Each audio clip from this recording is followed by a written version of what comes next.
小姐，苏国公夫人身边的桂嬷嬷先前来过，奴婢以小姐刚生下不久为由头，把她打发走了。然后，刚刚苏大少爷跟苏大小姐也结伴来过，奴婢也将他们打发走了。做得很好。但现在温国公府的人来了，小姐要见吗？国公府的人是温国公府的管家，据说是温国公让他来送谢礼的，但温国公还给了他一封亲笔信，说是得亲手交到小姐您手里才行。那就让他进来吧。是。还正好就是之后要去给温雨送去的药。老奴温野见过楚大小姐，烦请楚大小姐受累，现在就去看看我们国公爷给您的信。国公爷还在府里头等着楚大小姐的回信呢。等他回信，这是有事问他，还是有求于他？若是后者，那定然是跟温雨的病有关。果然，温国公在信中说，他那日在永华公主府给温雨把过脉，问他温雨可还有救，若是无救了，又能否用药延长些寿命。想来是因为当今皇上用昂贵的药材吊住了君莫的命，温国公才会问他能否用药延长温雨的寿命的。毕竟他们温家要是真说起来，富裕的程度是能够与皇室相匹敌的。温管家送了一些什么礼来？奴婢还未细看，奴婢这就去。没等叶思把话说完，温野已经双手将一张礼单递到了楚宁面前。好家伙，都够买下蓝婉儿给他的3、4个楼了。而这还只是他昨日在永华公主府里救了温雨的谢礼。若是他能够治好温雨，温国公给他的谢礼不敌比蓝婉儿还多吗？虽说他也不是那么爱财贪财的人，可他身为大夫，能赚到的银子还是不能放过的。且他原本就打算治好温雨了，能够再白得一笔巨款，那毫无疑问是锦上添花。既然温国公都让你送来那么贵重的礼了，我就当那是我治好温雨的报酬，收下了。楚大小姐这话是指您能治好我们大小姐？是。太好了，老奴在这里先替我们大小姐谢过楚大小姐了。温野万分激动地说罢，就跪下去冲楚宁叩了好几个头。只不过他跑出去没一会儿的功夫，又气喘吁吁地折返了回来。不知楚大小姐几时方便给我们大小姐医治啊？届时我们会将大小姐准时送来您这边的。明日我去东宫给太子施针过后，会去温国公府看温雨。届时我会让他先试吃一下我这2日为他做的药，之后再为他定制治疗方案。楚大小姐竟然已经在为他们家大小姐做药了，也不枉他们大小姐惦记了她楚姐姐那么多年了。想着，温野就抹了一把老泪，然后再度告辞跑了。老夫人，温管家从大少奶奶的清风院里出来时，满脸都是喜色，出府时还脚底生风，老奴都差点没有追上他。所以老奴觉得温管家今日会带着那么多的谢礼来见大少奶奶，定是温国公府的人想请大少奶奶为温大小姐治病，然后大少奶奶很有可能答应了。萧文秀今儿的脸色一直就很不好，因为他这些天夜夜都没有睡好。楚宁那边还一而再的拒见他的人，他对楚宁心里的怨气都已经积累到了快要压制不住的程度了。祖母，我脸上又开始长痘痘了，你快去让楚宁给我那些药啊，我不想变回从前那个丑八怪了。住口，你除了哭还会什么？而苏映霞本来就是假哭着冲进来的，是想让他去逼迫楚宁的。你平日里搁楚宁面前不是挺能的吗？人家劳心劳力的为你做药调理皮肤，还分文都没有问你要，你却半分都没有记人家的好，成天搁人家这个正牌嫂嫂面前称呼楚莹那个不知自爱的东西做嫂嫂。哼，现在人家不乐意给你药了，是你活该。而我自楚宁进门后从不曾亏待过他，他却连我用惯了的安神熏香都不再给了。你以为你现在来我面前假哭一通，我出面替你去逼他，他就能再给你药了？我这几天身子很不舒服，没工夫搭理你，你且回你院里去老实的待着，没事别出来瞎晃悠。祖母这是要进他的族？苏映霞不可置信地抬起头，但萧文秀已经起身往床边走了。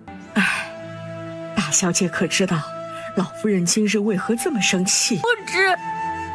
苏映霞摇摇头，直勾勾地看向桂嬷嬷。那大小姐应该也不知道，老夫人的身子这几年虽是在大少奶奶的调理下好转了许多，失眠的老毛病却还在，一直得靠大少奶奶给的安神熏香才能睡好吧。但大少奶奶自打大少爷跟她说要娶她妹妹进门那日起，就没再给老夫人那个熏香了，所以老夫人这些天一直都没有睡好，情绪自然也就会不稳定了。那个熏香不是楚宁从外面买来给祖母用的吗？他还告诉桂嬷嬷您是在哪儿买的了，只是桂嬷嬷你去了几回都没买着而已。当时老奴跟老夫人也都以为那熏香真是大少奶奶从外面买回来的，但这几日老奴跟老夫人仔细琢磨了一下，大少奶奶的医术竟然好到能治好二夫人跟二少爷的地步，那么那个熏香大少奶奶肯定是能够做得出来的。那他能做出来，为什么不给祖母用了？祖母可没有亏待过他呀。这就需要去问问大少奶奶了。苏映和兄妹已经在药房里面等着了，因为君莫说了，他给苏映之施针的时候，身边至少得有不下3个人陪同。宁儿姐姐，你好生厉害，才这么短的时间，我脸上的情况就已经跟之前判若2张脸了呢。还远没有到判若2张脸的地步。不过算了算时间，你生辰是初秋，我是重阳节那天出生的，现在离重阳节还有2个来月，到那时你的脸定能与之前判若2张脸的。苏映和微微蹙起眉，她当然想早些拥有光滑细嫩毫无瑕疵的一张脸。放心吧，到那个时候你大哥已经开始受你们祖父重视了，你的婚事不会定得太糟糕的。且你们祖母给你定的夫君人选，你说是实在不满意，我说不定还能替你想想办法啊。什么办法啊？问出这话的时候，苏映和2眼是亮得出奇，眼里满满都是对楚宁的崇拜敬佩。宁儿姐姐不用为我做到那个地步，我对婚事不是那么在意的，反正嫁给谁都是嫁。然后托宁儿姐姐你的福，我在富有的前提下还摆脱了丑陋，我以后无论是在什么样的人家都肯定过得很好的。作为过来人，我得顺势跟你说一句，钱财有时候要比男人可靠多了，所以你日后出嫁了，若是得不到夫君全心全意的对待，就守好自己的嫁妆。我会牢牢记住宁儿姐姐你这话的。楚宁后脚就领着叶思叶想出了清风院，他要去东宫给太子施针，完事儿还要去温国公府看温玉。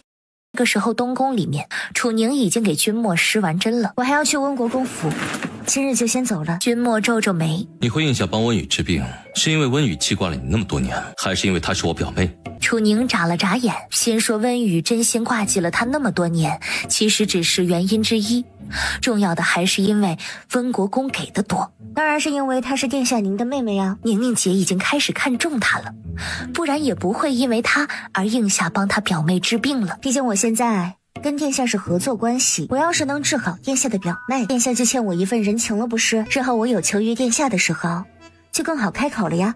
不需要老师的人情，你也能随时跟我开口，且无需你求，只要你对我说出口，我就一定会给你办到，不论是什么样的事。君莫的语气中透着浓浓的不爽，脸上的表情却郑重的像是在许诺宣誓，却略显僵硬的赔了个笑脸，就转身快步走了。能得太子这般真心相待，说半分不感动是假的，但也仅仅只是感动，还没有到心动的程度。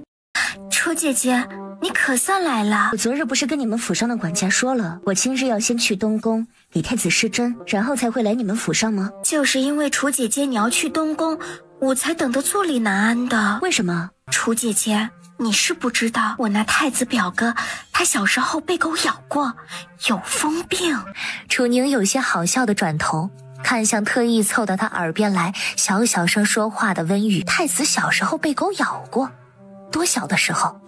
且太子现在是他的病人，他怎么不知道太子有疯病？楚姐姐你就相信我吧，我太子表哥他真的有疯病。他东宫里头除去那个京中人人闻之变色的水牢外，还有一个专门用来养疯狗的园子呢。据说他每逢15月圆之夜就要丢一个活人进去喂他那些疯狗。我相信你。楚宁点着头说得很是真诚，实际上半分都没有信，立刻亲昵地挽起他的胳膊往回走。所以楚姐姐，你下回再去东宫的时候，最好把你身边的4个侍女全带上。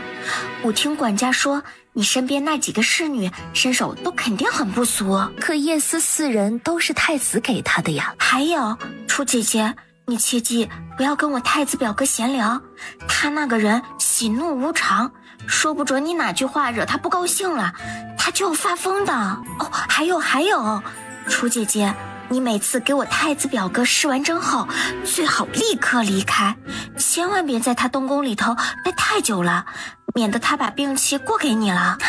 楚姐姐，你去了东宫，又马不停蹄地赶来我们温国公府，肯定累坏了吧？这些都是你爱吃的糕点，你快吃些垫垫肚子，一会儿我们一块吃午饭，你再给我看病。楚宁这才仔细地看了看那些糕点，玫瑰酥、蛋黄酥、桂花糕、芙蓉糕、栗糕，无疑不是他爱吃的。温雨又是怎么知道的？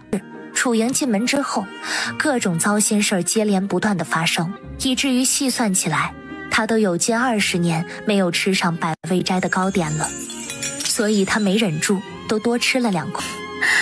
楚姐姐有所不知，百味斋是我母亲的嫁妆之一。楚姐姐刚回来那会儿，我撞见过楚姐姐去百味斋大吃特吃，所以记下了楚姐姐你的喜好。原来如此，你有心了。楚姐姐，你猜一猜，等下我们要吃的午饭又是哪家的？不会是百香楼吧？不愧是楚姐姐，一猜就中。长相甜美、气质温婉的温雨，竟然是个铺张浪费到了极致的小败家子儿。是我前2天给你做的养心丸，你先服1粒，1刻钟之后我为你把脉。温雨点点头。那盒子里面一共是30粒药丸，1个月的量，你每日服1粒，服完之后我再来给你把脉。那我不是要1个月后才能再见到楚姐姐你了吗？1个月很快的，3日1副，先吃上1个月。那丫鬟点点头，就捧着药方出去了。这药方当真是苏国公府的大少奶奶楚宁所开的？应该是的。那他师傅定然不是江湖郎中，而是药王谷的人呢。之前在永华公主府里，苏大少奶奶确实说过她是叶大夫的师妹。师妹啊，但他开药方的手法与叶大夫截然不同，想来他师傅并非是叶大夫的师傅。那他这药方如何？好到堪称一绝呀，乃是养心护心的绝世良方，且这药方是专为大小姐量身而定的，搁寻常人家绝用不起这药方里的那些名贵且罕见的药材。当真吗？那雨儿她是不是还能多撑个几年了？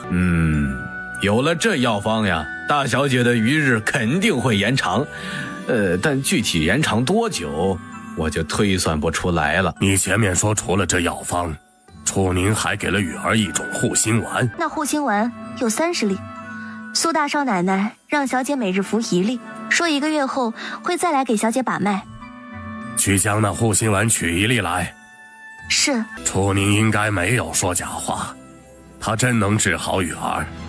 你有必要去见一见楚宁了。温母明白他的意思，立刻点点头。眼下你身子太虚弱了，受不住我施针。待1个月之后，我来看看你服用的情况，再决定要不要给你施针。你眼下淤青有些厚重，想来是没有睡好。每晚睡前熏上一些这香，能让你睡得安稳一些。看见了站在凉亭中冲他温柔浅笑的美妇人。楚宁见过百世子妃，你可还记得你幼时曾跟着雨儿一块换过我母亲？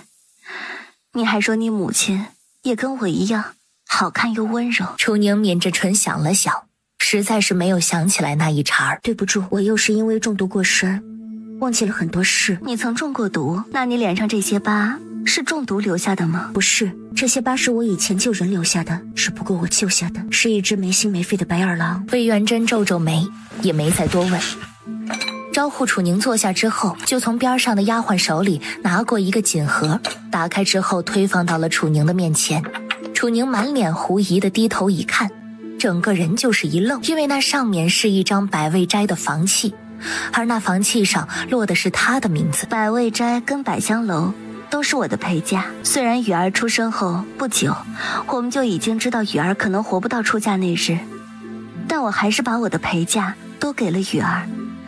然后3年前，你出嫁当天，雨儿得知你娘家半分嫁妆都没有给你，而苏国公府那边还是先用破落花轿迎亲，又让你与公姬拜堂后，难过的呀，像是他自个儿受了天大的委屈，抱着我哭了大半日，哭完后说要把百味斋和百香楼给你做嫁妆，因为他身子不好，从小无论什么事我们都会依着他，他要把百味斋跟百香楼给你，我们也没拦着。但那2年他身体很不好，随时都有可能永远离开我们，他就让我们过户给你后，等他死后再拿去给你。后来皇上让叶大夫给他配了药，才让他又撑了下来。而这3年里，那2处的盈利他都给你啊，存到我给他的钱庄里了。他说你要是怎么都捂不热苏应风的心，日后肯定用得上。而楚宁双眼早已经变得酸涩难忍，若非经历了那么多事儿，他怕是会当场忍不住哭出来的，因为他那至亲的家人都从来没有对他这么好过。对不起，我本不该用这些事情来逼迫你更加用心的为雨儿治病的，但我实在是不想失去雨儿。世子妃无需向我道歉，我何德何能得你女儿如此真心相待？虽然即便你没有与我说这些，我也会治好你女儿的，但你既然已经与我说了，那我往后会将她视为我的亲妹妹，会尽我所能让她余生不受任何病痛侵扰。他顺着楚宁的话说，雨儿，她可是一直都将你视作亲姐姐的，若你不嫌弃，往后我们温国公府就是你的娘家，我们都是你的家人。楚宁又是一愣，温母这是要认她做干女儿吗？若你不愿意，那你就把我们温国公府当做你的倚仗，往后若有人欺负你，我们定不会袖手旁观。我没有不愿意，但我已经决定要离开京城了。离开？你要回药王谷？回去后你们去一趟百味斋跟百香楼，让他们也在门前立一个告示牌。是。今夜你们再去永华公主府一趟，把那乌西央绑来见我。是。叶思再度应罢后，叶思就把乌西央绑到了楚宁的面前，五花大绑的那种。让楚宁意外的是，原本满眼惊慌不安的乌西央，在看清他的那一瞬，竟然一脸兴奋地冲他来了一句：“你是雨儿的楚姐姐。”温雨跟你提到过我，她总是把你挂在嘴上，时常让我心生嫉妒的。永华公主许了你什么承诺？莫非你深夜让人将我绑来，就是为了问这个？那么你已经见过雨儿了吧？怎么？你还不知道前2天我在永华公主府里救了温雨？什么？雨儿前2天去过公主府？是。那当时雨儿是心急发作了吗？她中毒了，若非我凑巧也在，她必死无疑。永华公主说她府里有几位出自药王谷的神医，且那几位神医都曾治好过患有心疾的人，她许诺过我会让那几位神医治好雨儿。她说你就信了？当然不是，我与永华公主初见是我进深山作画的时候，当时我不慎被毒蛇咬伤，身边给我带路的猎人说那蛇剧毒无比，被他咬伤的人必死无疑。我当时也感觉自己快死了，但永华公主却在我将死之际突然出现，用一颗药丸救了我。所以她之后跟我说她府里有医术十分了得的神医时，我才信了。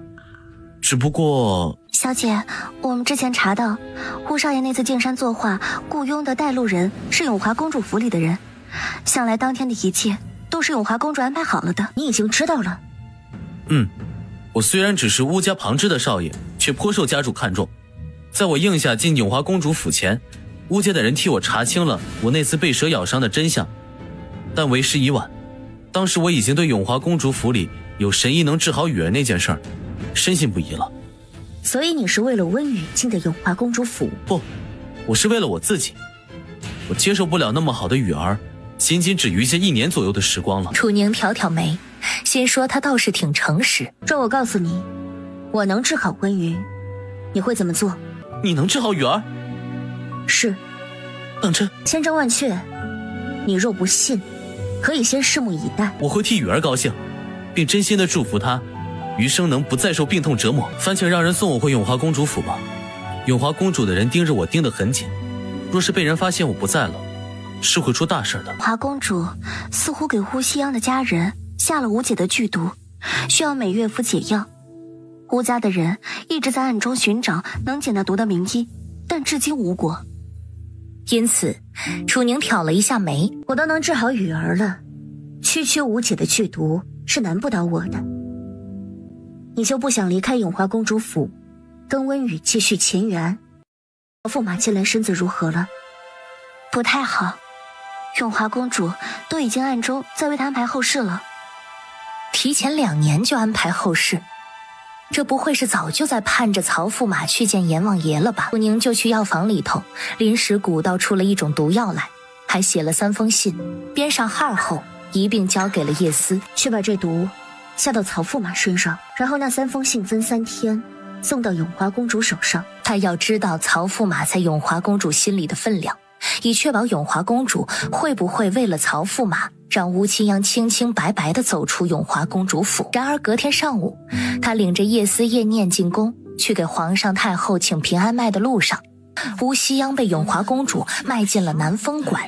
那南风馆虽然跟寻常的青楼妓馆一样，也是供男人们寻欢作乐的地方，却比青楼妓馆还要遭人嫌弃。倘若乌西央会被永华公主卖进南风馆是因为自己，那他可太对不起温雨了。小姐莫急，奴婢这就去查清始末。楚宁点点头，去吧，有叶想陪我清空就够了。小姐也无需太过担心乌少爷，那南风馆是我们殿下的地盘，奴婢会立刻送消息回东宫，请殿下安排人去南风馆里，避免乌少爷受辱。楚宁眨眨眼，满眼都是惊讶跟不解。惊讶的是，在京中臭名昭著，不是在他们整个东陈国都臭名昭著的南风馆，竟然是太子开的。昨晚乌少爷回到永华公主府后不久，永华公主就去了乌少爷那里。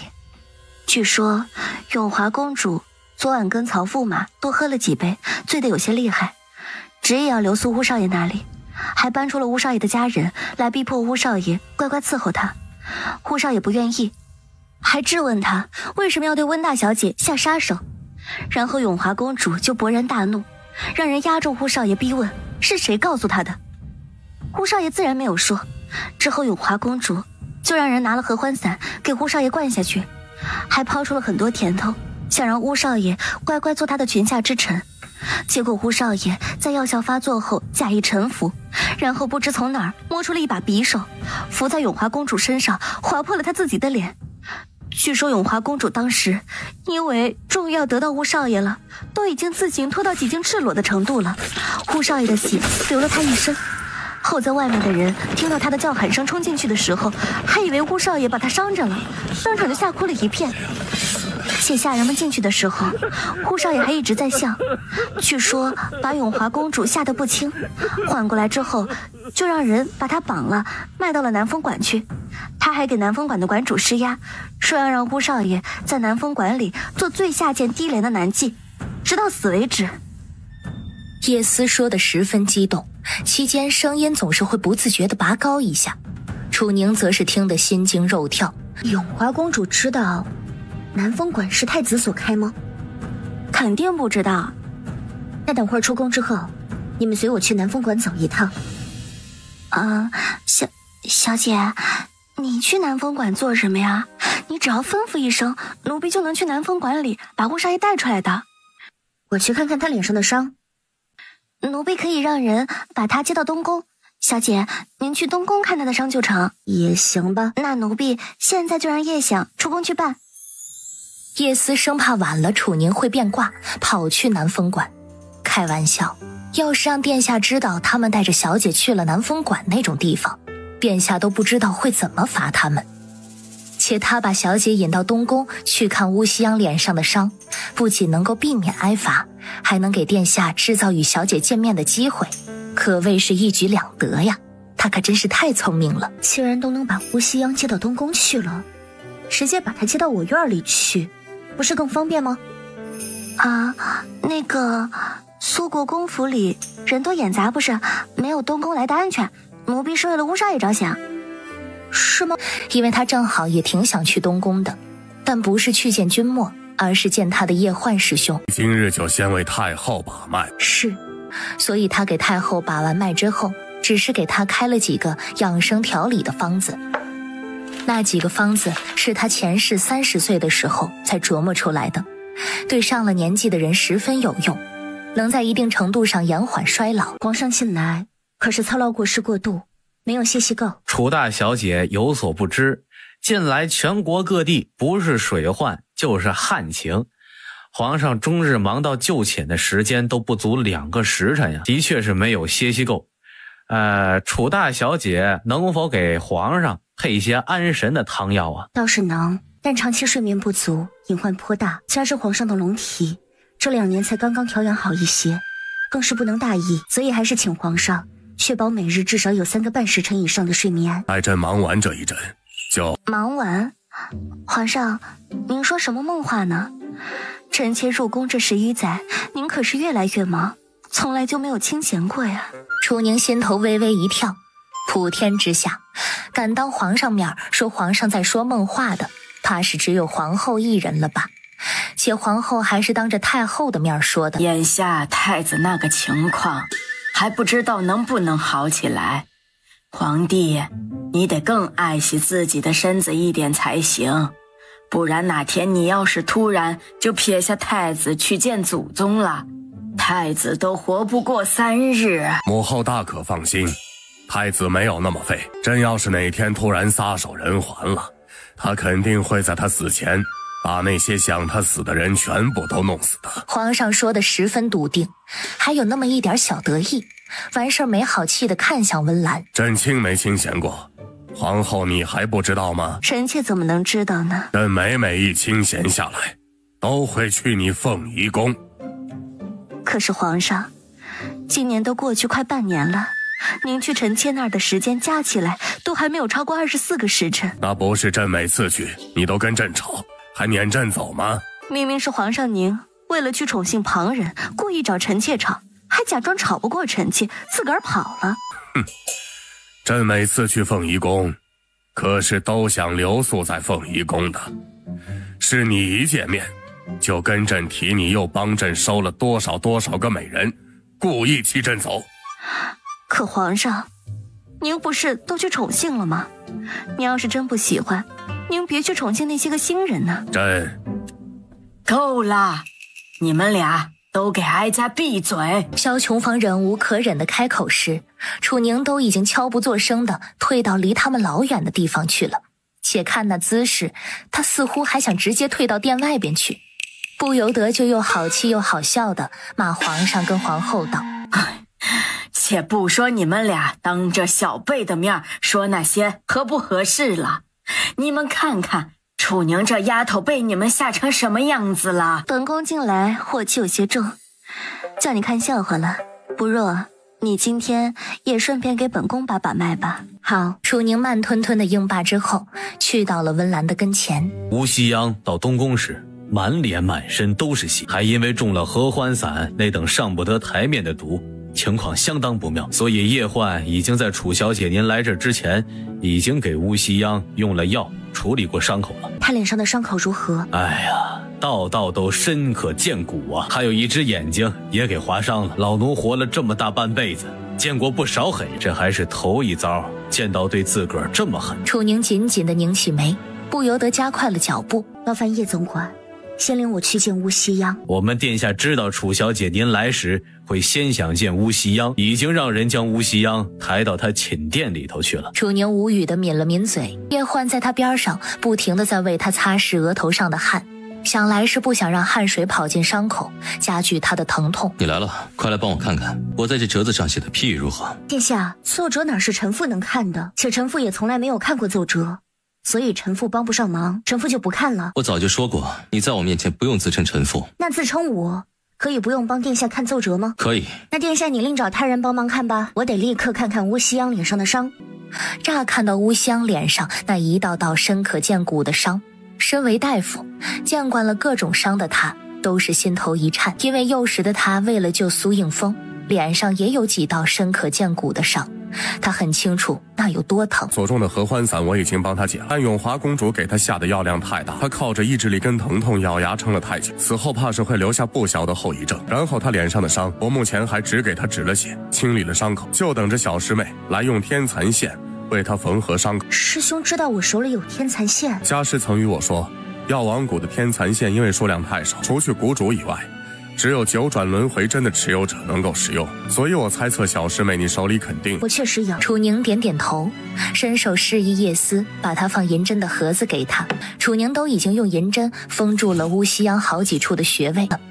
期间叶焕、叶思、叶想，还有君莫跟叶静、顾青等人都在一瞬不瞬地盯着他看，然后他这一缝合就是整整2个时辰。收针剪线的那一刻，他手都软了，人也累得不轻。想着边上是叶焕，他就想靠着叶焕身上去歇一歇，结果他还都没有靠上去，身体就突然腾空而起，有一双手穿过他的腋下，把他提溜了起来。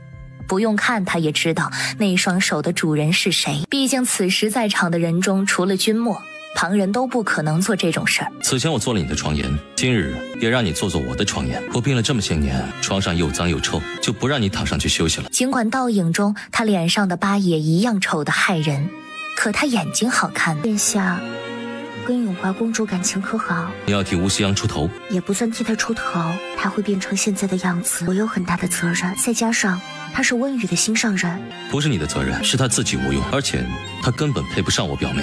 出身配不上，还是能力配不上？我还以为殿下是不在乎这些的人呢。君莫眯了眯眼睛，直觉地认为他这是在暗示他们不般配。永华与我虽不算亲近，却也到底是公主，加之她从小就被我父皇故意纵容，行事有些过激，你得拿捏好分寸，不要在她手里吃亏。故意纵容？楚宁对那4个字有些在意，却也没想要多过问。温雨眼下人就在南风馆外面。他跑南风馆去做什么？温国公府的人就放任他等在南风馆外面？那丫头跟你一样，看起来柔柔弱弱的，实际上倔得很。她要真想做什么事，温国公府所有人一起上，都未必拉得住。殿下说温雨就说温雨，带上我干嘛？我可不。你还不缺？你当年要嫁苏应风，楚家人全部都在阻拦你，最后拦住了吗？我是说我看起来一点也不柔弱。你看看我这个病秧子，再看看你自己，然后再跟我重说一遍，你柔弱不柔弱？殿下站这儿许久了，该是累着了吧？快躺回床上休息。君莫眼里的笑意瞬间浓了几分，然后很听话地躺回了床上。没了挡在前面的一座大山，楚宁这才发现他叶焕师兄跟叶思、叶想还有叶静、顾青等人都不见了。现在这偌大的寝殿里，除去他跟君莫，就剩下一个还在昏迷着的乌西央了，爱得紧了。而楚宁坐到乌西央边上之后，取了银针出来，一边往乌西央脸上的伤口周围扎，一边问：殿下不打算让人去告诉温雨，乌西央已经在你这里了吗？不急，等他醒了再说。殿下把温雨接来，他就能醒。我想在他们见面的时候确认一下，要做到哪一步。君莫没再说话，打了个手势，示意隐在暗处的无痕去把人接来。我是不是吓到你了？楚宁冲他笑了笑，我没有那么胆小，他都是死过一次的人了，轻易是吓不到的。而且不知为何，他很笃定，他无论变成什么样子都不会伤害自己。前面给吴西阳缝伤口时，叶焕都要整个人贴到你身上去了，后面你还想往他身上靠？你是打算跟苏应风和离后跟他好？不想，也不可能想，好吗？他虽然是我师兄，但我跟他相处的时间还没有跟殿下你相处的多，而且我师兄前面会离我那么近，是为了帮我穿针引线打下手，他也没有贴在我身上，我跟他之间明明还隔着能蹲下一个人的距离。君莫心说，才一个人的距离，他是自己的人，旁的男人无论是谁，都至少得离他3个人的距离才行。日后你得注意一下，免得影响你名节。哼，殿下前面像拎小鸡仔一样把我拎起来的时候，怎么就没有想到那会影响我的名节呢？拎小鸡仔2根手指就够了，我拎你用了2只手跟全部的力气。殿下是想说你用了2只手跟全部力气就不会影响我名节了吗？君莫挑了挑眉，没有说话，笑了一声。显然他是早就知道自己已经知道他喜欢自己了。他脸色臭归臭，声音倒是一如既往的轻柔。楚宁直接动手拔了扎在乌西央昏睡穴上的银针，然后在乌西央眉眼轻颤，看似要醒过来的时候，往他的嘴里塞了2颗止痛的药。完事儿，你运气好，南风馆正好是太子的地盘，你现在在东宫，而你脸上的伤我已经帮你处理好了，之后好好用药调理几个月，就不会留疤。留疤也没事儿，我又欠你一个天大的人情。日后我若是没有死在永华公主手里，就算是给你做牛做马，也会。他要牛要马，自有本宫给他安排好的，不需要你这么个废物。草民乌西啊，谢过太子殿下。花了2个时辰给你缝伤口，还为你吃了10来颗他辛辛苦苦做出来的药。你要是敢跑去永华手里送死，本宫会让乌家所有人都下去陪你。苏敬周却一直老神在在的坐在他的厅里头喝茶，还饮了一杯又一杯。偏偏兰姑还泡了他这儿最好的茶来招待苏敬周，而那茶是太子给他送来的，据说1两就价值1000金。他昨儿刚让兰姑拿出来，都还没有喝上2杯。最后楚宁实在是心疼茶叶，忍不住就开口了：国公爷有话，不妨直说。你现在还是铁了心，想跟风儿和离？是。我若不允呢？来日方长，反正我和离后无意再嫁，我可以慢慢等。你既无意再嫁，何不给风儿一个机会？他不配。饶是苏敬周在楚宁的面前脾气再好，当面听见楚宁说他的宝贝孙子不配，他还是有些动了怒，但他掩饰得很好，没有表露到脸上。你很聪明，你应该知道，我若不点头，即便你能让皇上、皇后，甚至是太后为你出面，你也很难拿到和离书离开我们苏国公府。而你一直这么与风儿闹下去，会导致风儿无后。我有足够的理由能说服皇上同意风儿纳妾，届时风儿如愿迎娶你妹妹楚莹进了府，与之浓情蜜意，生儿育女，你却只能继续独守空房，且还可能得守一辈子。你真想那样度过一生吗？楚宁抿着嘴不说话，且不说他不可能让自己那样度过一生了，就算只能那样度过一生，他也绝不会妥协。反之，你若能爽快些同意你妹妹进门，再择吉日与风儿将房圆了，我保证风儿余生都绝不会再做欺你辱你负你之事。他太了解风儿了，风儿此前会那般对待楚宁，完全是因为对楚宁有诸多的误解，而楚莹的存在正好能够避免风儿和楚宁的感情过深。而他今日会兴师动众地领着那么多人在府门前等着楚宁回来，是因为他很清楚他今日说服不了楚宁，特意留了后手。不出半月，楚宁一定会妥协。但他没料到的是，在他站起身准备丢下一句“你再好好想想”走人时，皇上也没说不让苏应风纳妾，只说了得我点头而已。而我虽然是因为苏应风要娶楚莹进门才决意跟他和离的，却并不介意他纳妾，只不过无论他纳多少妾，都不能是楚莹。至于和离，我之所以不着急，那是因为我胜券在握，不出3年，我就能如愿拿到和离书，离开你们苏国公府。苏敬周脸色顿时变得无比难看。不出3年，难道他能在3年内治好太子？要知道，所有太医以及皇上请来的所有神医跟隐士高人都声称太子不可能活得过25岁。了元方丈也说了，太子不可能活过25。虽然楚宁的医术好到治好了皇上，也治好了他们夫妇俩，但他的医术再好，也不过才20岁。他的医术造诣不可能已经到了凌驾于世间所有大夫之上的地步，而他对太子的身体情况是了如指掌的，他顶多也就是能让早已病入膏肓的太子多苟延残喘个几年，但在那期间内，二皇子的根基会越来越稳，朝臣和百姓也会越发的偏向二皇子。既然你油盐不进，还那般笃定，那我们就3年后再看。前些天他给了元方丈去了信，了元方丈在回信里称，只要楚宁能跟风儿把房圆了，真正成为他们的苏家媳，那楚宁跟太子之间的缘分就能再度被斩断，而他们苏国公府也能避免走到家破人亡、遗臭万年的那一步。小姐，这是大小姐送来的邀请函。你说谁？大小姐，楚宁那个丑八怪。是。就接过了邀请函，同时一巴掌重重地扇在了玉洁的脸上。大哥都已经对外宣布我们辅国大将军府跟楚宁那个丑八怪断绝关系了，你竟然还敢称呼那个贱人为大小姐？小姐息怒，奴婢知错了，奴婢不会再犯了的时候，楚莹已经展开邀请函开始看了。楚宁那个丑八怪竟然要办赏花宴，他还要在赏花宴上给风哥哥选小妾，他是疯了吗？风哥哥早就说过了，绝不会纳妾了，怎么可能同意他那么做？小姐，那送邀请函来的人都说了，楚宁给京中所有还待字闺中的小姐都送去了一封邀请函去，还都特意提了一句，就算是无意给苏大少爷做妾的，也可以去赏个脸。楚宁会在赏花宴结束后给所有去了的人都送上一份丰厚的伴手礼，所以楚宁他怕是已经征得了苏大少爷的。后面的同意2字，玉洁都还没有说出口，就被楚莹一脚踹翻在了地上。你给我闭嘴！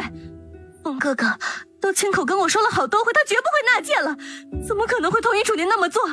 定是楚宁趁风哥哥去军中处理要事，擅自那么做的。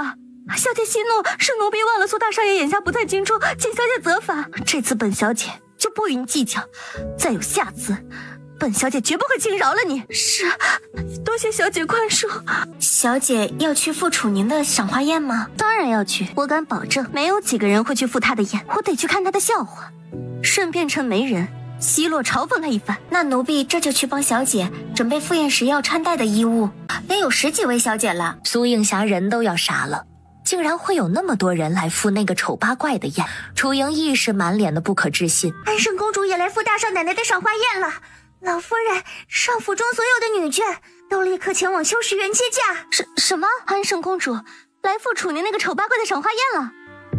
苏映霞惊得那眼睛都一下子瞪大到了极致。要知道，君然可是连宫宴都鲜少露脸的呀，治好了她脸上的疤。想着，苏映霞就迫不及待地想要去确认一下，一把抓起楚莹的手就匆匆往外跑，全然没有去看楚莹的反应。她被苏映霞拉着没有跑出几步，就开始胸闷气短，头晕眼花了。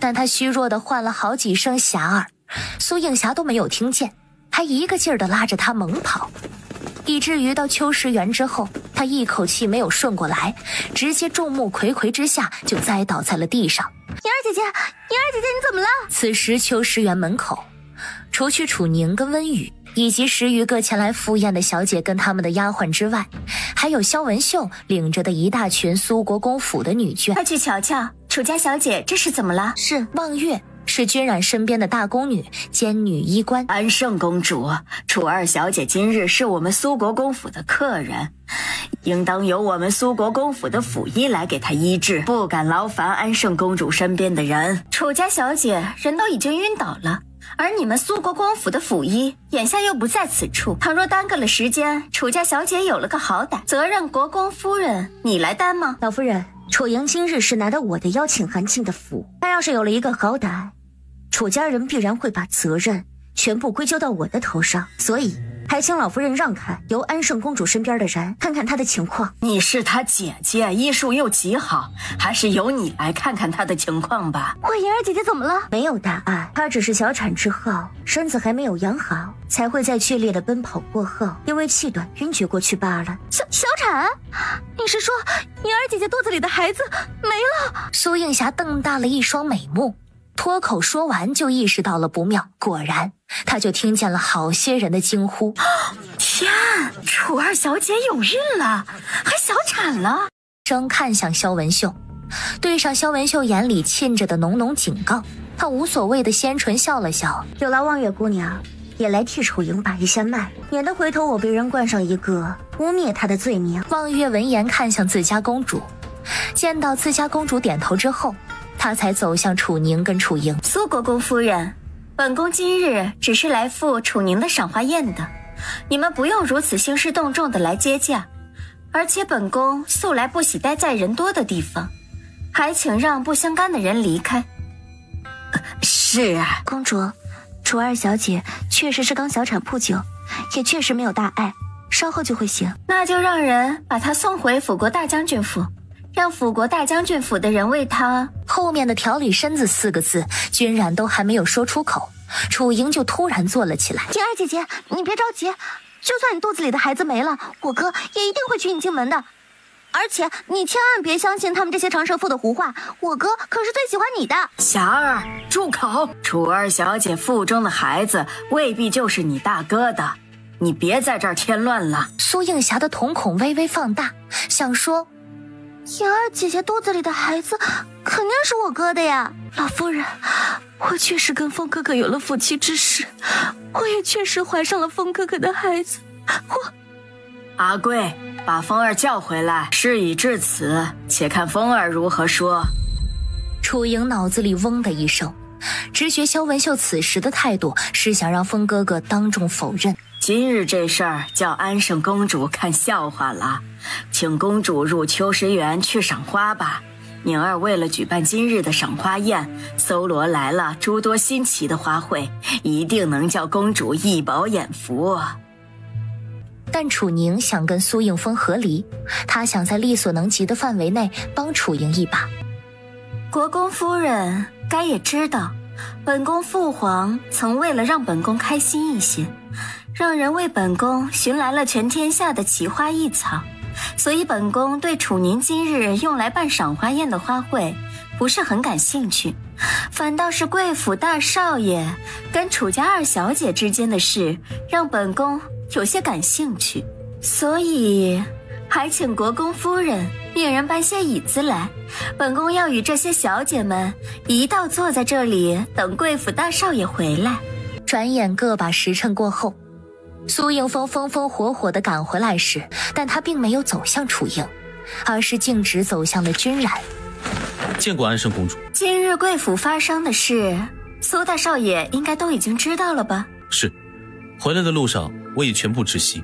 3年前我与楚宁成婚前，确实与楚二小姐情投意合，且互定了终生。但在我外出剿匪的这3年里，已经将自己摆在了楚二小姐姐夫那一身份上，断不会逾矩与她做任何有失身份的事。楚莹小脸煞白，身形摇摇欲坠地看着苏映风。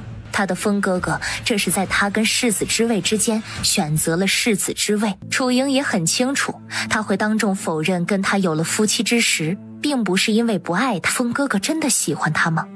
若是真的喜欢，为什么会当众否认跟他已经有了夫妻之实这个事实？明明只要他此时承认了，他们的婚事就能顺利敲定下来了呀。而那世子之位，他此后也是有机会去争取的。但他就这么为了世子之位舍弃了他，完全不在乎他即将步上楚宁那贱人的后尘，成为京中被千人指万人骂的对象，再一次昏死了过去。苏映风紧紧握紧了双手，来人，送楚二小姐回府，让府医也跟去，免得楚二小姐在路上出了什么岔子。谁准你给我纳妾的？你们男人大多都有3妻4妾，你不想要？不想。我早就已经说过，我有你跟莹儿就足够了，绝不会再娶。可我不想跟你过了呀，而且今天过后，你跟楚莹也再无可能了，不是吗？苏映风脸色一变，那会使他的名声也变得极其糟糕。即便那时他已经如愿地得到了世子之位，祖父也肯定不会同意他那么做的。今天来的这些小姐中，没有加入进去讨论你跟楚莹是非的那些，应该就是心仪你，冲着嫁你为妾来的。你真的一个也不想要？不想。我要在今日给你挑选合适的小妾人选一事，你祖父祖母可是早就知道了的，但他们都没有出面来制止我，也没有让人去知会你，可见他们是希望你纳几个妾来为你们苏国公府开枝散叶的。你要不要再考虑考虑？苏映风突然有些心烦意乱，虽然世子之位他势在必得，无论如何都不可能放弃，可就算他如愿拿到了世子之位，只要祖父在世的一天，他就要一直受祖父左右。大少爷，大少爷，辅国大将军府的3位少爷打上门来了。苏映风眉心突突一跳，知道楚贺兄弟三人是为了楚莹而来，便直接转身朝那侍卫走了去。你跟上去看看，回头告诉我发生了一些什么。是。今日前来赴宴的小姐人数，远远超出了我的预料，且他们方才的对话内容中，还涉及了一些不应该外传的事情，比如整个太医院的太医此前都对皇上的顽疾束手无策。可是太子做了一些什么？奴婢不知。罢了，改天我当面问他去。宁儿姐姐，你是不是早就知道楚莹跟大哥捉他暗结一事了？楚宁点头。那怪不得宁儿姐姐你会对大哥心灰意冷了。想来大哥此前都没有跟随大部队回京，而是早早就回来跟楚莹厮混了。你怎么不去赏花？我怕大哥难为宁儿姐姐你。放心吧，他难为不了我。这里是苏国公府，由不得三位少爷放肆，还请适可而止。苏应风，你这个敢做不敢认的孬种，你要还是个男人，就把这些暗卫给撤了，好好跟我们打一架。我此番归京后，还未与你们妹妹私下里见过，所以你们妹妹怀孕小产，都与我无关。你单就我们3个人不是那10来个暗卫的对手，加之楚宁还在苏国公府里，我们还是先回府去跟父亲商议一番吧。楚宁以前从未设过什么宴，今日却突然搞了个赏花宴，为苏应风选妾，他还送了邀请函给莹儿。我怀疑他是早就知道莹儿跟苏应风之间的事儿，故意设了个局来算计莹儿。哎，就算是那般，错也不在他一个人，莹儿也有错。莹儿何罪之有？他肯定是受了苏应风那个孬种哄骗，又太过喜欢那个孬种了，才会。行了，他们父亲、母亲、祖母，甚至连一些族亲，都已经齐齐地聚在了楚莹的院中。当年楚离安夫妇收养楚莹之后，一征得皇上的首肯，就对所有的族亲编织了一个弥天大谎，说楚莹就是他们的亲女儿，楚莹就行了。我认为有必要让黎安跟楚莹滴血验亲一次。我赞成。我们楚家就从来没有出过能做出那等龌龊事的子孙，他肯定不是我们楚家的血脉。是啊，楚宁那孩子此前在京中的名声虽然比如今的楚莹还要糟糕了许多，但那孩子至少没有做出婚前失贞、婚前有孕这么离谱的事儿，只是因为相貌丑陋被人冠上了诸多偏见而已。如今那孩子医术绝顶一事已经慢慢被人们知晓了，名声也在快速变好，是我们楚家人没跑了。等滴血验亲后，楚莹当真不是我们楚家的血脉，必须得让黎安立刻对外宣布，以免楚莹的所作所为累及我们楚家的名声，且还得让黎安立刻把楚宁认回来才行。那孩子的医术好到治好了安省公主脸上的疤，日后必能成为阿贺他们兄弟3人的强大助力呀。楚莹头昏目眩，浑身乏力地躺在床上，听着那些不断传入耳中的议论，整个人是愤怒到了极致。今日大家就先请回吧，明日我们准备好了以后，会把大家请过来，当着大家的面儿来一次滴血验亲的。楚莹脑中轰的一声，这才生出了巨大的危机感。难道祖母要舍弃他来保全他们辅国大将军府的名声？夫人，夫人！他连忙躺回去，装还在昏迷中。母亲明日当真要当众让莹儿跟将军滴血验亲吗？当年你将他带回府，视他如亲生，还耗尽了心血栽培他，没有半分对不起他的地方。如今他自己做错了事情，不能让我们楚家其他还待字闺中的小姐受他牵连。可皇上那边，皇上如今是向着宁儿的，而我们在此前5年里，因为总偏袒着楚莹，让宁儿受了许多委屈。一旦我们对外宣布楚莹并非我们楚家的血脉，我们必然会沦为京中百姓茶余饭后的笑柄，但那对宁儿来说却不是一桩坏事，所以皇上是绝不会反对的。于静书沉默了，他虽然很后悔此前5年没有对宁儿好一些，也因为某些猜疑跟莹儿离了心，但莹儿也是他宠大的，手心手背都是肉，他不忍心看莹儿步上宁儿的后尘。来人，把楚营院中的所有丫鬟婆子都带去我院中关起来，稍后我要亲自审问他们。是。大约半个时辰之后，楚离安夫妇到苏国公府外面时，小姐有所不知，今天苏国公夫人让人去请苏大少爷回府的时候，殿下安排的人就已经在对外散布苏二小姐怀孕跟流产那件事了，所以楚二小姐前脚被送回辅国大将军府，后脚他们楚家在京中的所有族亲就全部被赶到他们府里去，还全部聚到了楚二小姐院中，言辞激烈的要求楚大将军把楚二小姐赶出家门，说德行败坏的楚二小姐肯定不是他们楚家的血脉。后来楚老夫人用明日会当众让楚二小姐跟楚大将军滴血验亲，打发走了所有的族亲，他还把楚二小姐院子里的所有人都押去他院中审问了，连经由楚二小姐举荐入府的府医他都没有漏下。然后楚二小姐身边的高妈妈在楚老夫人跟楚夫人面前语出惊人的说她是楚二小姐的生母，且后面滴血验亲完后还真是。高妈妈那不是楚营的乳娘吗？她怎么能跟楚营血液相融呢？是有人在滴血验亲的水里做了什么手脚，还是说高妈妈除去是楚营的乳娘外，与楚营还是近亲呢？那高妈妈会把所有罪责都揽到她自己身上，说楚二小姐会做那些算计嫁祸小姐的事都是她煽动挑唆的。楚老夫人他们当时都要信了，幸好殿下早有安排，让楚大将军父子4人见到他精心准备的人证物证。楚宁心下略微一动，却并没有问什么。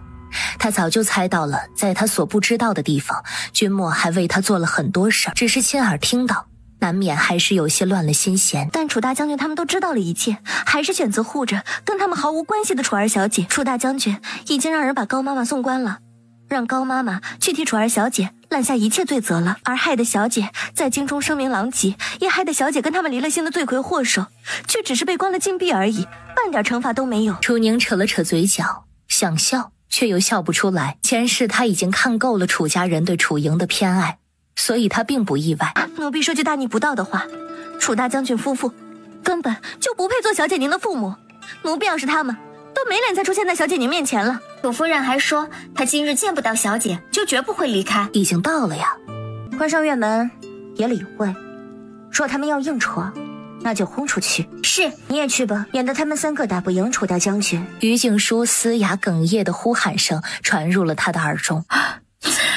宁儿，娘亲已经知道，当初都是我们错怪了你，你出来见见娘亲，让娘亲好好弥补你好不好？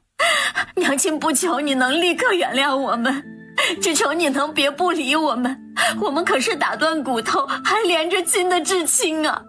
日后我们一定会无条件的相信你，绝对不会再让从前的事再发生了。楚宁心里听的是半点波澜都没有，久了又觉得可笑至极。你要是想哭，本宫可以勉为其难的把肩膀借你靠一靠。他转头看去，就见君莫正懒洋洋地靠在他的屏风上，脸色阴沉似水，直勾勾盯着他的深眸里却笼着缕缕柔光。殿下倒是大方，就怕殿下的太子妃会醋。他不会，有道是女人心海底针，殿下还是别太笃定的好，免得以后后院起火。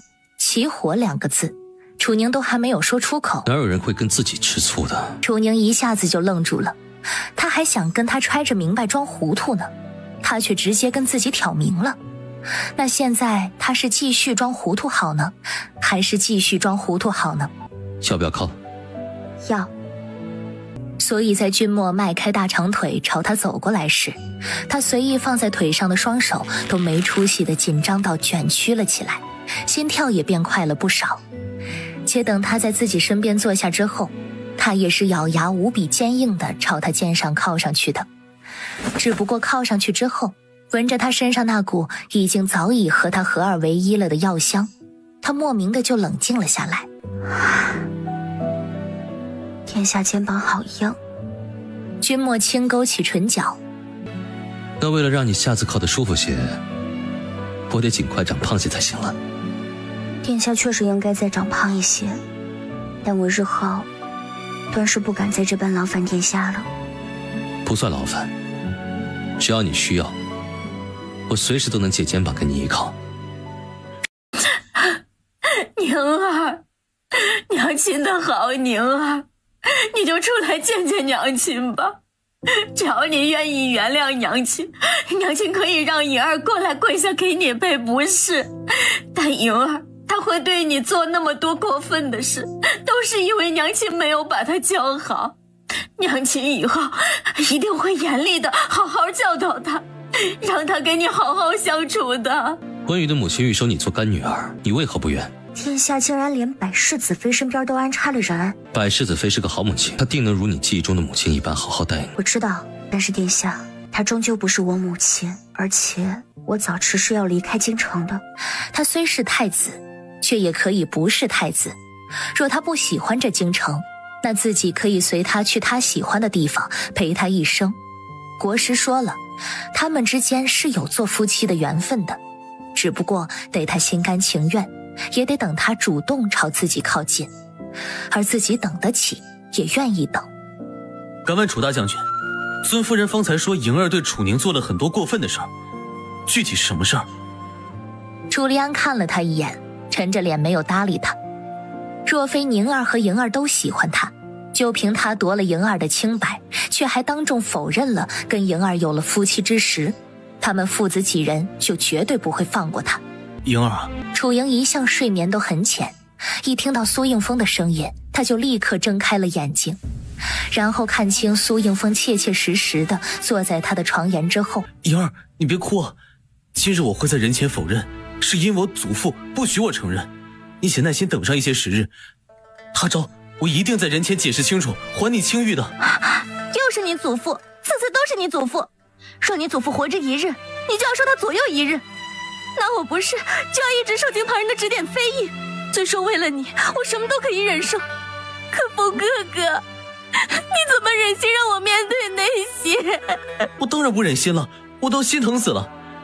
可你也知道，我若想得到世子之位，就不能忤逆我祖父，我实在是没有别的办法呀。我是知道，可我没有想到风哥哥，你会为了世子之位，让我独自来面对如今的局面。我不单单是为了世子之位，也是为了我们呀。一把将楚莹紧紧地搂进怀里。之前就已经知道，你并非楚大将军夫妇的骨肉了。我喜欢的是你，并非是你的出身。所以啊，我不介意你是不是楚大将军夫妇的骨肉，但我祖父以及我们家族的人会介意，他们绝不会同意一个出身不详的人为我的平妻。所以我也没有办法，我只能按照祖父的指示做。楚莹顿时感动得不行，风哥哥是真的爱她，就算她没了楚家小姐这层身份，风哥哥也绝对不会抛弃她。那他还介怀眼下的委屈做什么？那我名声都臭了，风哥哥，你还能娶我进门吗？能的呀，只不过眼下只能以妾的身份。楚莹心里狠狠一颤，差点没忍住推开苏应风。妾，身为京中第一才女跟第一美人的她，竟然要为妾。为了风哥哥，你别说为妾了，什么委屈我都能受。等着我，我很快就能娶你进门的。不论多久，我都会等的。好，莹儿，我发誓一定待你好的。我知道。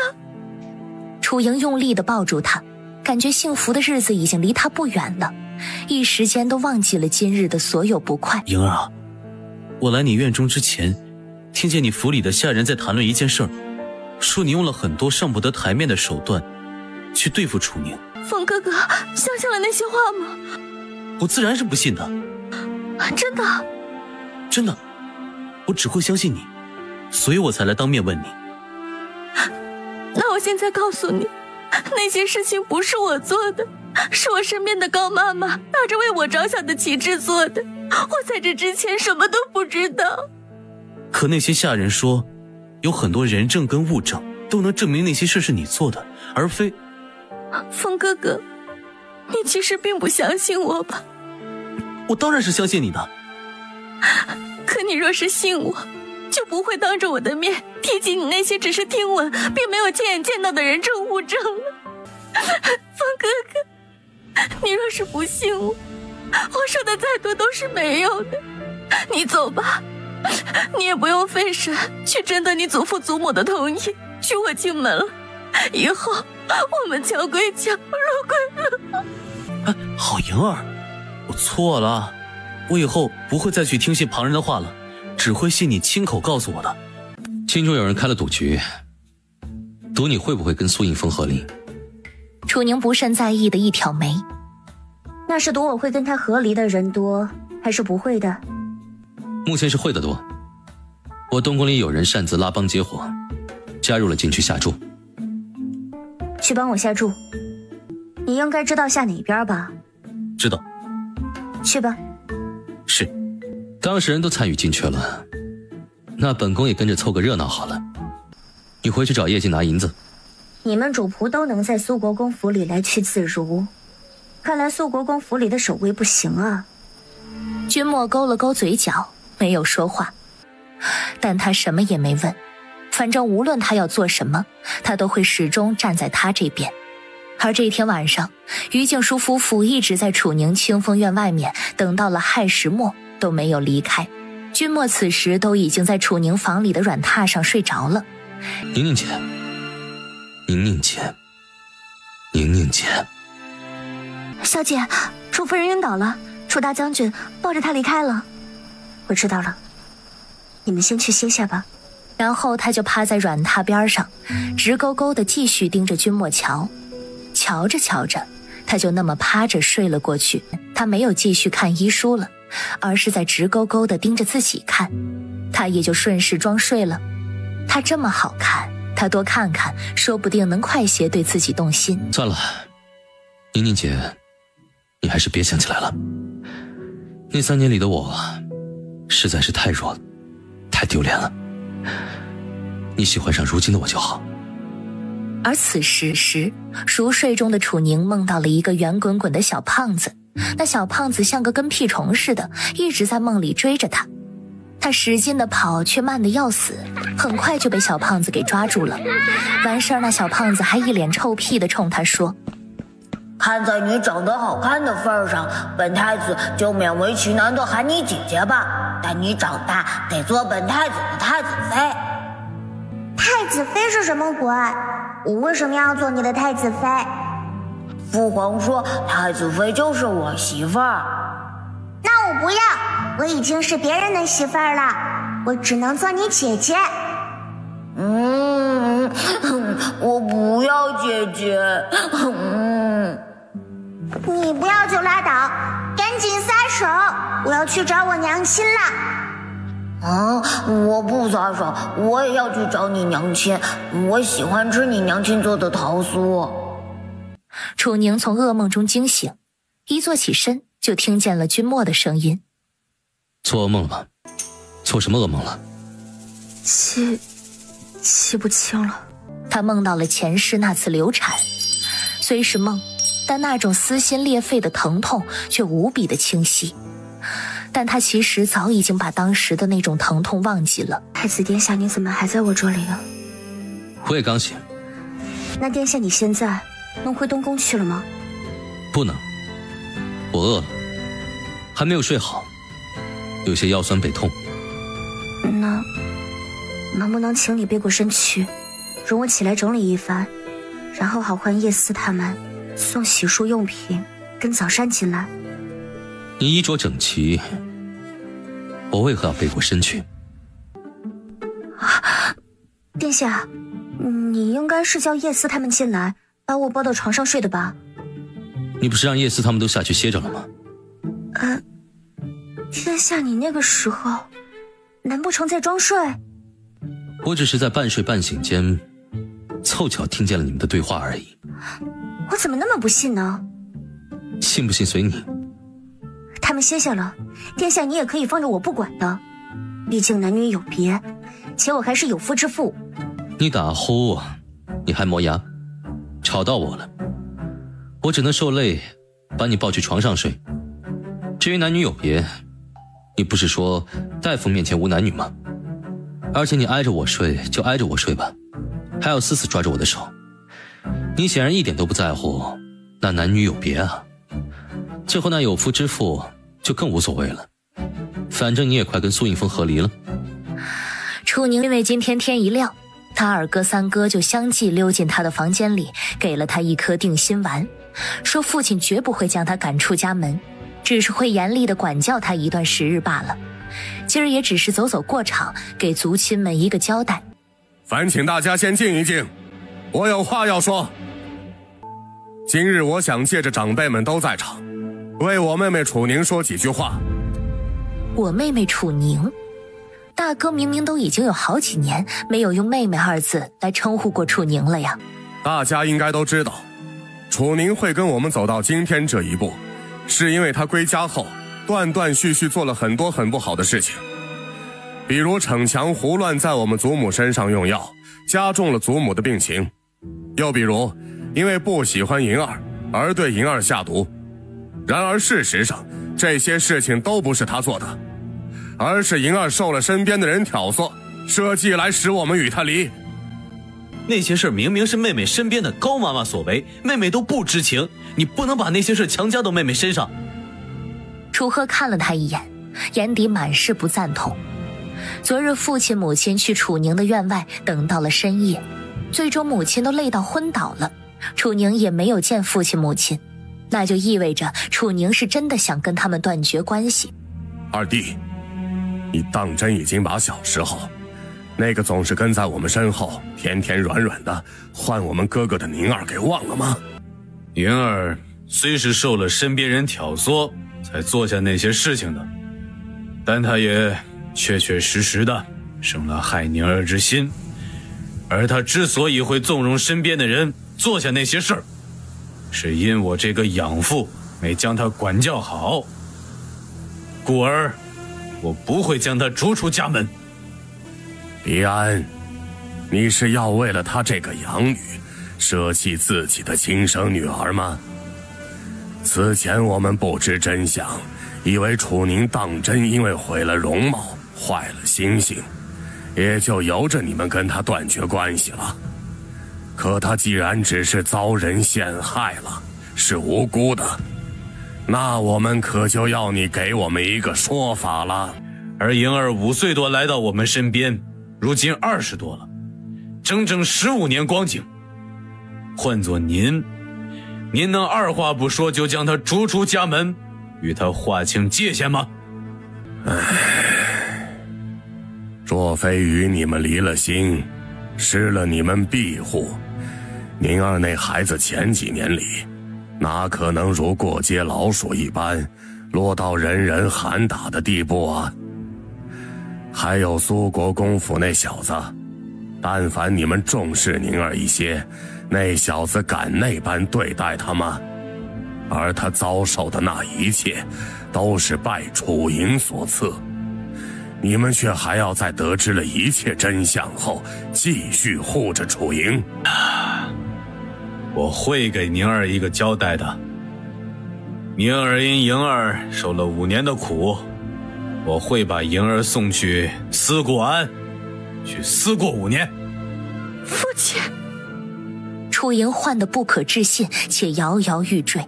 那思过庵可是京中犯了不可饶恕的大错的小姐贵妇才会被送去的地方，进了那里面的人，名声可就算是彻底毁了，日后出来比那过街老鼠还要惹人嫌弃厌恶啊。让妹妹去思过庵会不会太过了？而且5年也着实太久了些，妹妹如今都20岁了，5年后出来可都25岁了呀，这还如何嫁人生子呢？他有说是为何事而来吗？他说是为了几位他们太医院此前送入小姐手中的稀缺药材而来的。楚宁挑了挑眉，几乎是立刻就知道了李富秋的来意。请他进来吧。在下久闻苏大少奶奶您的大名，此番机缘巧合领略到了您的制毒手法，对您是佩服的五体投地呀。楚宁微微蹙起眉，他被人骂惯了，也受轻视惯了，实在是有些不适应被人当面恭维，就扑通一声地跪在了他面前。请苏大少奶奶收在下为徒。楚宁都有些给他整懵了。不瞒苏大少奶奶您啊，在下4年前是因为从家父口中听闻了您稳住了皇上的顽疾，还听家父夸你医术好到前无古人后无来者，不服气才考进太医院去的。但在下在太医院里看了皇上的脉案后，却发现若换成在下去为皇上医治，在下也跟家父他们一样无能为力。所以在下一直很想当面跟您请教一二，奈何一直都没有寻到机会。直到此前您夫君请我跟他迟早都会和离，你还是别喊我苏大少奶奶了，直接叫我楚宁吧。李福秋怔了怔，有些不可置信地抬头看了楚宁一眼，因为他对楚宁的崇拜，特意去了解了很多有关于楚宁的事。和离好呀，像苏大少爷那般肤浅粗俗，不知洁身自爱，也不懂怜香惜玉的男人，根本不配做医术绝顶的您的夫君。苏大少爷请我来苏国公府那次，我头一次见到了楚小姐您开的方子，当时就钦佩到想拜您为师了。但家父说您绝对不会收我为徒，我只能将那个念头压下。而此番曹驸马中毒一事，我们太医院所有人都束手无策，可我今日嗅闻了您送去的解药后，却突然就茅塞顿开了，不仅明白了您那毒是如何做出来的，还想到了可以趁机请求您。所以你今日的来意，是想利用我的把柄，逼迫我收你为徒？不是逼迫，是请求。您看，我都给您跪下了。跪着逼迫，比态度强硬的逼迫还要可怕，好吗？我不收徒。至于你窥探到的事儿，你最好别往外说，否则你会成为下一个曹驸马。我原本就没打算往外说，而且我相信您不会对我下毒。为什么？因为皇上曾在说起您的时候，用了心太软，人太傻6个字来形容。加之我又不会做对您不利的事情，只会诚心诚意地请求您收我为徒。那我要是无论如何都不愿意收你为徒呢？那我就在这里跪到你点头说愿意收我为徒为止。叶思，把他给我丢出去。是。别呀，凡事好商量不是？我是诚心诚意来拜师的，而且永华公主留了我暂住在她府上，我能帮上您的。楚莹被楚离安送去思过安待5年，其身边的人都关进了辅国大将军府的大牢待审。思过安啊，楚宁有一瞬的失神，因为前世他被苏应风送进去过，虽然苏应风只让他在里面待了1个月，就因为还需要用到他的医术而把他接了出来。可在那1个月里的每一天，他都如同度日如年，且难熬到如同身处地狱。因为那思过安里，包括安主在内，全都是疯子，他们会无所不用其极的来折磨吓唬新人。你去东宫告诉太子，高妈妈不是楚莹的生母。虽然我也不知道她为什么能跟楚莹血液相融，但是我知道她原本的姓是第五。第五？叶翔脸色陡然一变，那可是前朝的皇姓，而前朝皇族的人行事太过荒唐，他们东陈国的开国皇帝在登基称帝之前，顺应民心将他们全部诛杀了。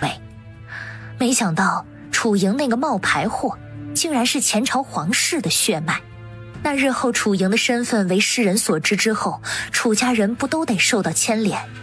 而他们小姐虽然跟楚家人划清界限了，却到底也是楚家的血脉。楚老夫人真是好脾气呀，你这个假孙女儿都对她亲孙女儿做了那么多不可饶恕的事情了，她竟然还为你安排到了这种程度，又是给我塞银票，又是往你包袱里面放银票银子的。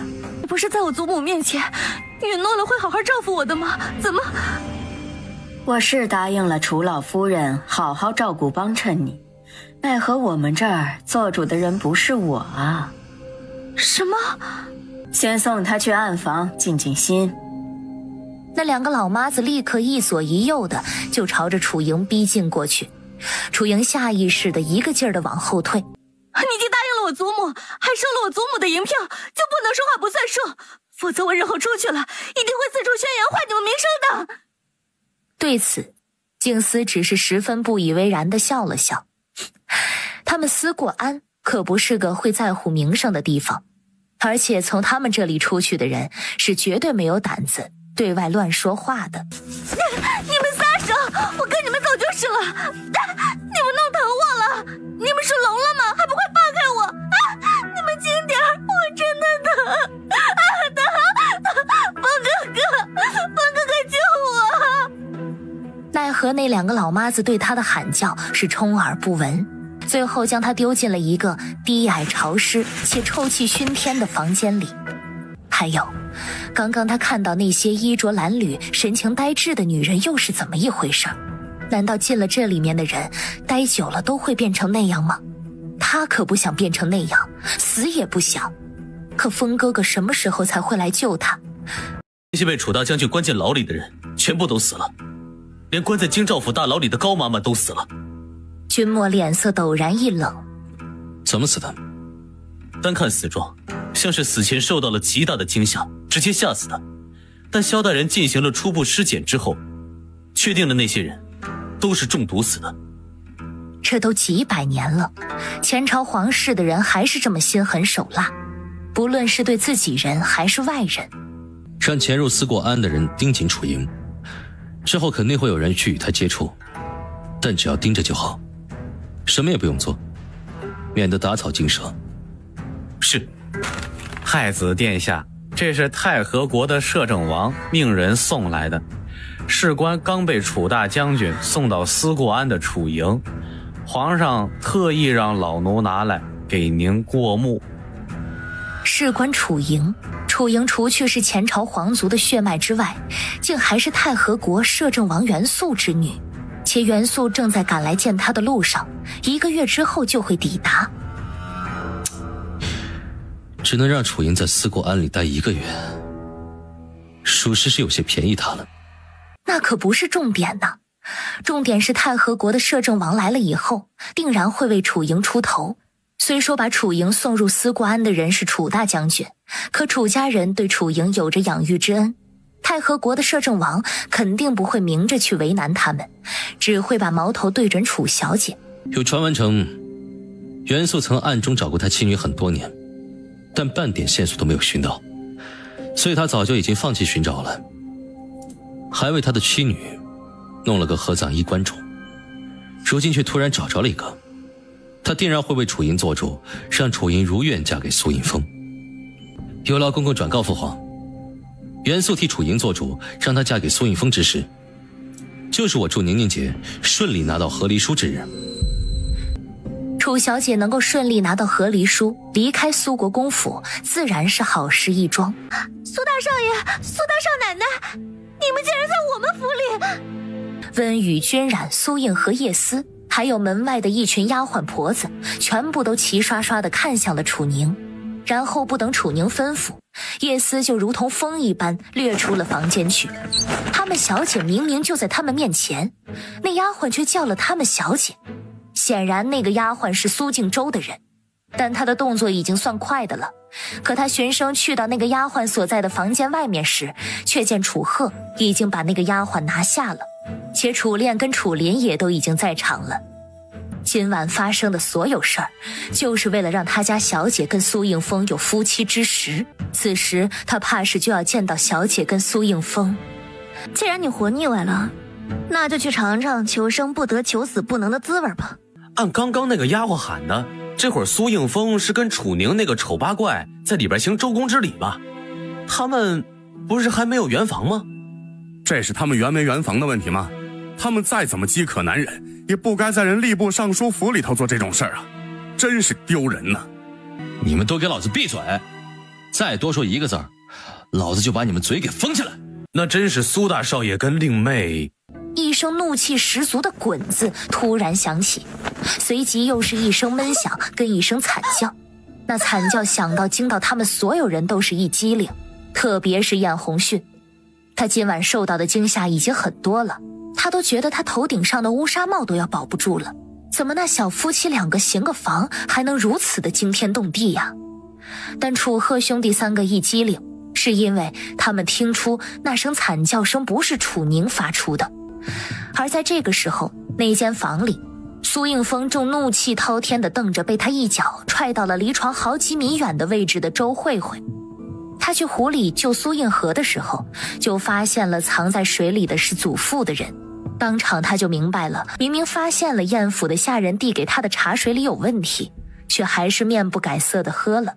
尽管他心里十分不耻用那种下作的方式跟楚宁有夫妻之实，但他已经不能再忤逆祖父了，因为祖父允诺了他，过些日子会帮他从思过庵里把银儿接出来。一声尖细绵长又无比响亮的声音自外面传了进来：太子殿下驾到！太子怎么来了？苏应风脸色骤变，外门的人还是顾青。